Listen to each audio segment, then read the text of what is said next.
초등학교 5학년 아이들에게 교과서에 없는 짧은 글을 나눠줬습니다.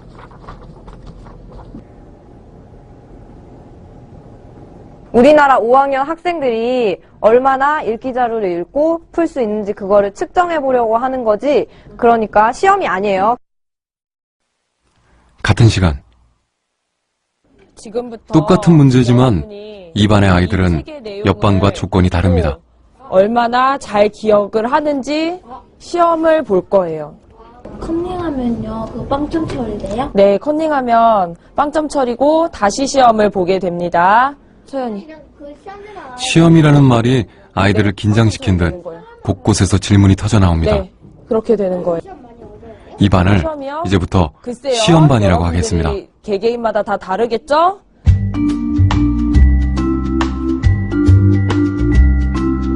자율이라는 내적 동기와 시험이라는 외적 동기, 둘 중 어떤 것이 더 좋은 성적을 이끌어낼까요?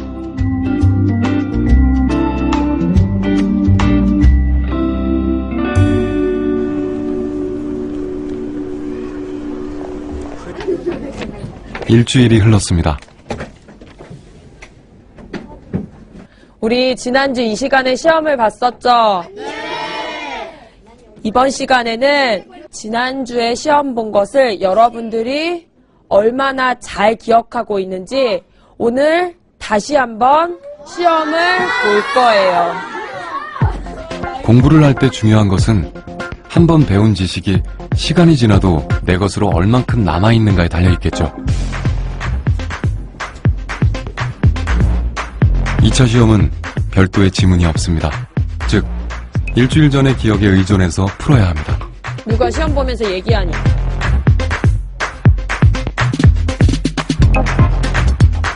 과연 시험반과 자율반 중 어떤 아이들이 더 많은 내용을 기억하고 있을까요?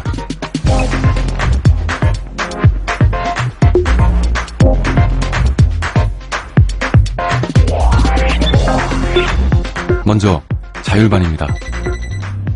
반 평균이 7점이 떨어졌습니다.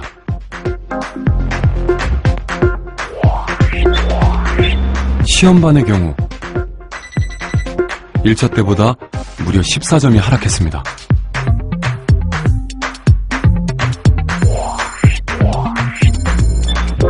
정리하면 시험반 아이들이 자율반 아이들에 비해 일주일 전에 본 내용을 2배 이상 많이 잊어버렸다는 의미입니다. 컨닝하면요, 그 빵점 처리돼요? 네, 컨닝하면 빵점 처리고 다시 시험을 보게 됩니다. 어떻게 좋은 성적을 목표로 문제에 더 집중했던 아이들이 자유롭게 시험을 본 아이들보다 점수가 더 떨어질 수가 있을까요? 점수라는 거는 어떤 외적 보상이거든요. 단기적으로는 이제 그 학습 효과가 높아질 수가 있어요. 왜냐하면 정보를 수동적으로 그냥 빨리빨리 이제 받아들이는 거는 상대적으로 이제 쉽고, 어느 정도 효과적으로 할 수 있기 때문이죠. 장기적으로 생각을 했을 때는 아이가 그 받아들이는 정보를 깊이 처리를 하지 않았기 때문에 장기 기억으로 이제 전환되는 그 확률이 떨어지게 되는 것이죠. 그렇다면 시험 점수는 아이들의 학습 동기에 도움이 되지 않을까요? 어차피 똑같은 시험을 2번 보는 경우는 드문 법이죠. 그래서 1차 점수를 다시 확인해 보기로 했습니다. 일단 총점은 자율반이 4점이 더 높습니다.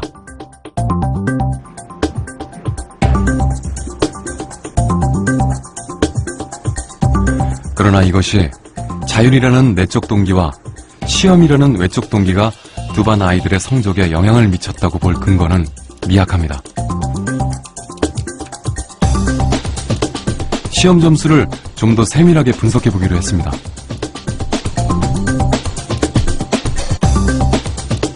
열 문제 중에서 암기 평가 문제만 떼어놓고 보니 양쪽 반의 점수가 비슷합니다.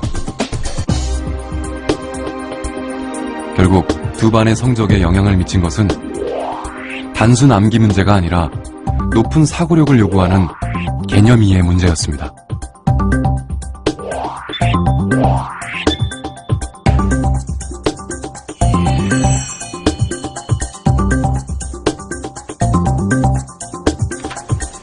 개념 평가 점수의 차이는 주관식 문제만 따로 비교했을 때 더 명확했습니다.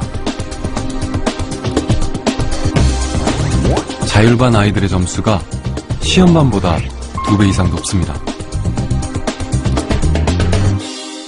The children who were learning it for the evaluation could pick up some of the details, but they'd miss the forest for the trees. And so if we're thinking about how to help children learn best, we want to really de-emphasize the test and the grade so that children will have a more full learning experience. Let me give you an even more radical example of it. Something called the results-only work environment, the ROE. Created by 2 American consultants in place at about a dozen companies around North America. In a row, people don't have schedules. They show up when they want. They don't have to be in the office at a certain time or any time. They just have to get their work done. How they do it, when they do it, where they do it, is totally up to them. Meetings in these kinds of environments are optional. What happens? Almost across the board. Productivity goes up, worker engagement goes up, worker satisfaction goes up, turnover goes down. Autonomy, mastery, and purpose. These are the building blocks of a new way of doing things. Now, some of you might look at this and say, that sounds nice, but it's utopian. And I say, nope. I have proof. In the mid-1990s, Microsoft started an encyclopedia called Encarta. They had deployed all the right incentives. All the right incentives. They paid professionals to write and edit thousands of articles. Well-compensated managers oversaw the whole thing to make sure it came in on budget and on time. A few years later, another encyclopedia got started. Different model, right? Do it for fun. No one gets paid a cent or a euro or a yen. Do it because you like to do it.